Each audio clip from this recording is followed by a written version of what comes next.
Abbott. What time is it? It's time for the Abbott and Costello Show. We're on the air for ABC here in Hollywood. Well, what are we waiting for? Let's go with the Abbott and Costello Show.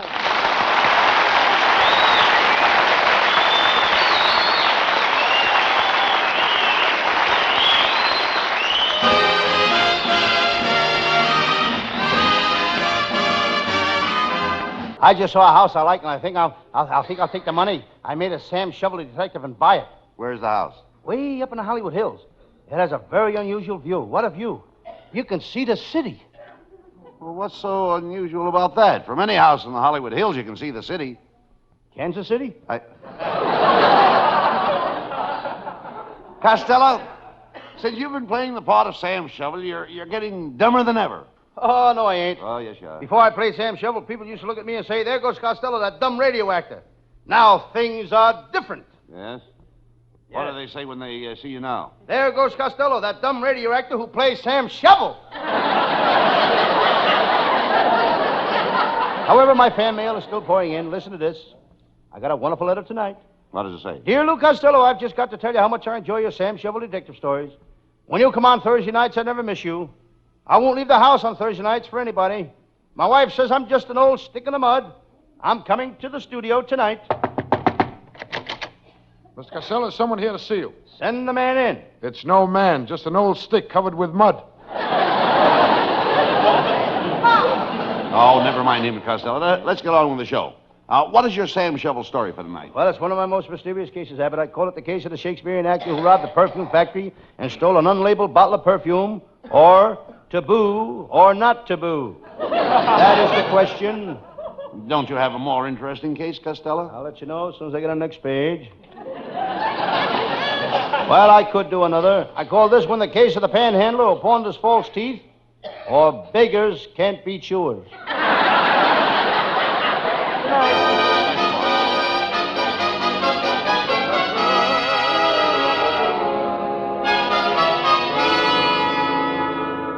And now, the makers of that famous mouthwash, Gargadrule, present your favorite mystery program, Sam Shovel, Private Detective.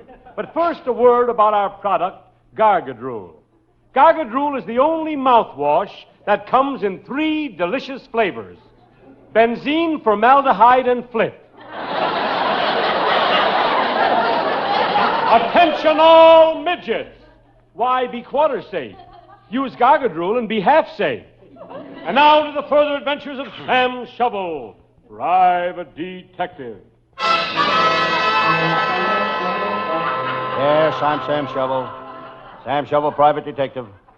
I'm sitting here in my little office working on a case of Gertie the shoplifter, the biggest woman crook in the world. Gertie weighs 300 pounds. So did that sentence.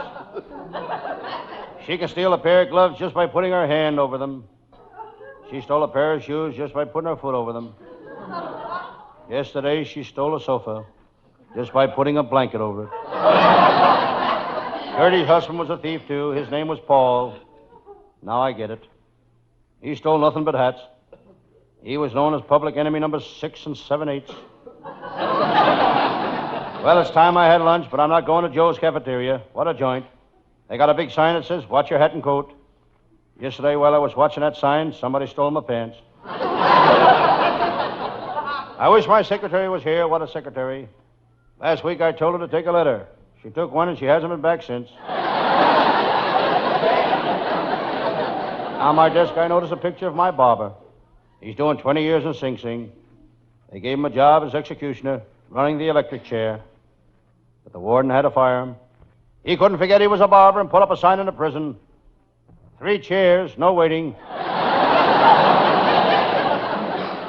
It's nearly time for my pal, Lieutenant Abbott of the Homicide Squad, to show up. What a smart cop. Abbott thinks on his feet. He has to. That's where his brains are. Lieutenant Abbott is quite a sport. Every week he goes to the racetrack and drops a bundle. Every single week he goes to the racetrack and drops a bundle. He has to. His wife does the jockey's laundry. Lieutenant Abbott knows how to handle women. His wife used to be a backseat driver before he married her. But now she's tongue-tied. Every time Abbott takes her out in the car, he ties her tongue into the ashtray. You should see Abbott's wife. She has a weather-beaten face. You can't tell whether it was beaten or she was born that way. I was due for one. But I must admit she has her good points. She has a nice chin as chins run. She has nice lips as lips run. And she has a nice nose also. What a wife. What a wife. The day they were married, she drove Lieutenant Abbott to drink. That was 15 years ago, and he liked the idea so much now that he drives over himself.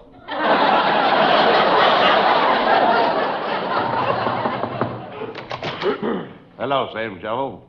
Hello, Lieutenant Abbott. Sam, I understand. I understand you bought a new police dog. I did, but I had to get rid of him. He was a German police dog who was a Doberman pinscher. How could a police dog be a Doberman pinscher? Every time he saw a Doberman, he wanted a pinscher. Talk sense, Sam. I understand you're working on a murder. Yes, and I think I got the solution. This guy was shot from behind, and he's got a bullet hole in the front of his head. Wait a minute. He was shot from behind? How could the bullet hole be in the front of his head? Easy. When he heard the shot, he turned around. Sam, how would you like to help me on a case at the racetrack? There are crooks at the racetrack. Sure. Why, just this morning we arrested a crooked horse. What makes you so sure the horse was crooked? We caught him doping a jockey. I'd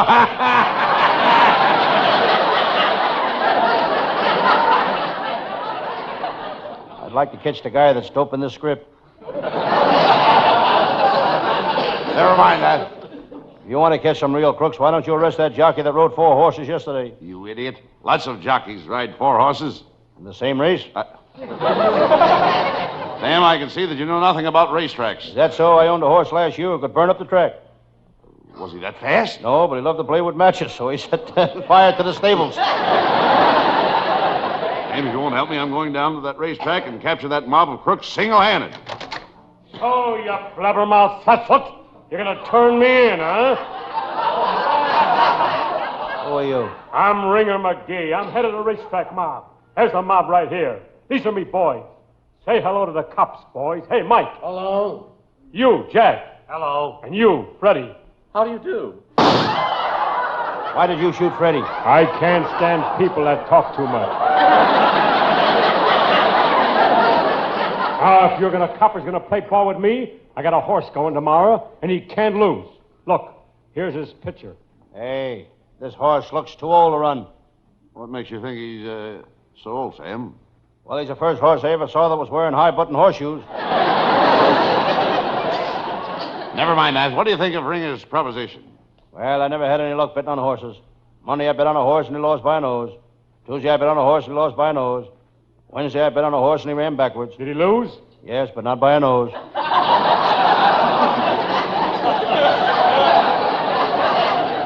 Listen, coppers, I'm warning you, lay off, see? You see this scar on me right fist?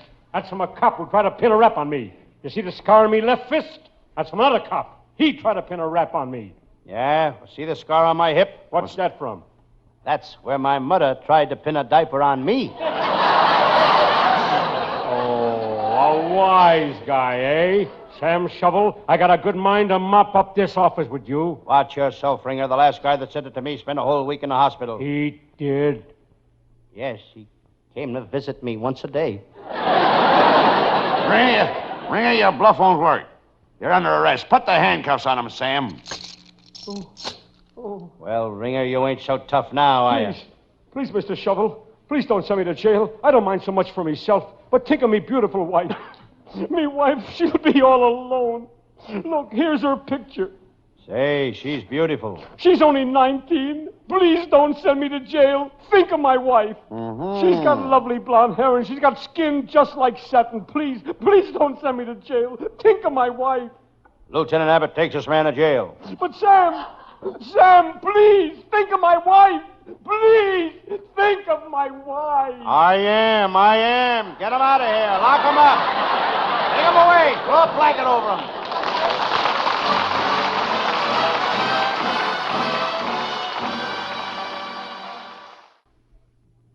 We've got about 2 minutes left before we go off the air. Right. Now, we should do something for me, Abbott. Anything at all, Lou? Well, do you know a slow boat to China? Sure. You want me to sing it? No, I want you to take it. Well, you should be ashamed of yourself. Instead of insulting me, you should use this time to tell the folks who helps us with this show. Put the show on, you know, Lou. Folks are like... Our writing staff is headed by Eddie Foreman with Paul Conlon, Pat Costello, Martin Ragaway, and Len Stern. And we must not forget at any cost our producer, Charles Vander. Charles Vander, you're right. And we'll be back with you again Thursday night. Next Thursday night. Good night, folks. Good night, everybody in Patterson. Good night, Mom. Good night, dear. Good night, everybody.